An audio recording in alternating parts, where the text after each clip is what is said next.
கந்த புராணம் உருவான ஸ்தலம் எதுன்னு தெரியுமா? அதே மாதிரி முருகப்பெருமான் படைக்கும் தொழிலை ஆரம்பித்த முதல் ஸ்தலமும் இந்த ஸ்தலம் தான். காஞ்சிபுரத்தில் இருக்கும் குமரக்கோட்டம். வணக்கம், நான் தான் உங்கள் அசோக். முருக பக்தர் அனைவருக்கும் அசோக்குமாரின் அன்பான வணக்கங்கள்.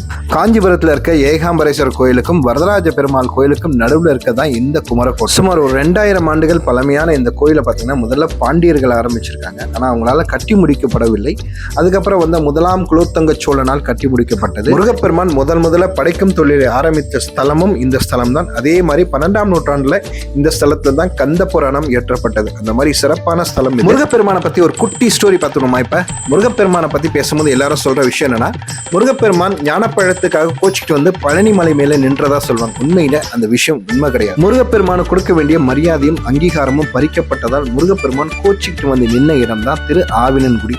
நீங்க என்ன ஒதுக்குறது? நானே ஒரு நாட்டை உருவாக்கின இடம் தான் பழனி மலை.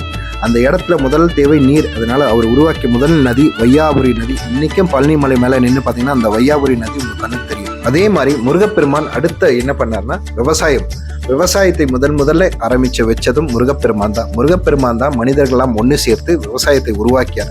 அதனால்தான் அவருக்கு குறிஞ்சி ஆண்டவர்னு ஒரு பேரே இருக்கு. மருத்துவத்துக்கு அடித்தளம் போட்டதும் முருகப்பெருமான் தான். அந்த காலத்திலேயே சித்தர்கள் அனைவரும் ஒன்றிணைத்து சித்தர் மாநாடு நடத்தியவர் முருகப்பெருமான் தான். அதனால்தான் அவருக்கு சித்தநாதன் இன்னொரு பேரும் இருக்கு.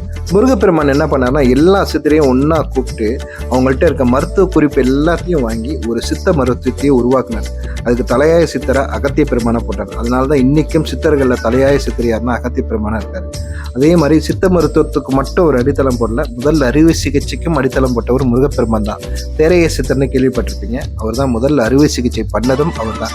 யாருன்னா அகத்திய பெருமானோட சீடர். இவ்வளவு விஷயங்களும் தமிழுக்காகவும் தமிழ் மண்ணுக்காகவும் செய்து கொடுத்தவர் முருகப்பெருமான். அப்படிப்பட்ட ஒரு மன்னன் தான் இன்னைக்கு கடவுளாக இருக்கும் முருகப்பெருமான். நல்லதே செய்வோம், நல்லதே பண்ணும், நல்லதே நடக்கும். எல்லோரும் நல்லா இருப்போம், எல்லோரும் நல்லா இருப்போம்.